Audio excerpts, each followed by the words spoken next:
Isang truck na nakaparada sa Payatas, Quezon City ang bigla na lang umabante at nasalpok ang isang dumaraang motorsiklo. Ang senior citizen na rider pumailalim sa truck. May unang balita si James Agustin. Tulong-tulong ang mga rescuer para matanggal sa pagkakaipit ang isang motorcycle rider na pumailalim sa 10-wheeler sa Payatas Road, Quezon City, mag-alas 9 kagabi. Naisugod sa ospital ang rider pero idineklarang dead on arrival. Pagdating po namin dun sa area, yung victim po natin nasa ilalim mismo nung bumper nung truck. Kasama niya yung motor na nakaipit dun mismo. Medyo matagal po yung pagkakaalis namin doon kasi ginamitan pa po nung tropa natin ng QCDM ng mga hydraulic para maiangat po yung truck. Yung mga siguro mga 30 minutes to 45 minutes po bago po nahaltak yung victim natin.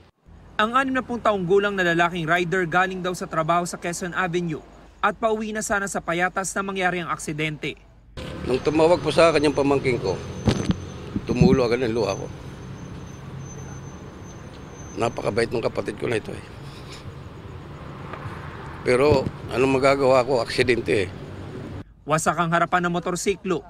Nabasag naman ang windshield ng truck na bumangga pa sa poste ng ilaw sa gasolinahan. Sa imbestigasyon ng QCPD, lumalabas na nakagarahe ang truck sa compound na nasa tapat ng gasolinahan nang bigla umano itong umabante.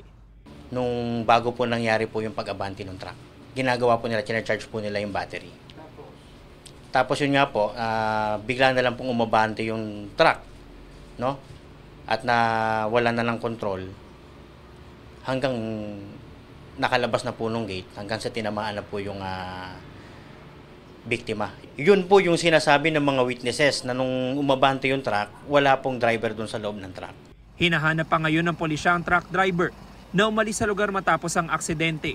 Posible siyang maharap sa reklamong reckless imprudence, assaulting and homicide and damage to property. Dapat magpakita rin siya para panagutan niya kung ano man ang naging problema.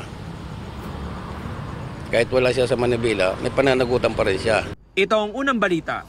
James Agustin para sa GMA Integrated News. Igan, mauna ka sa mga balita, mag-subscribe na sa GMA Integrated News sa YouTube para sa iba't ibang ulat sa ating bansa.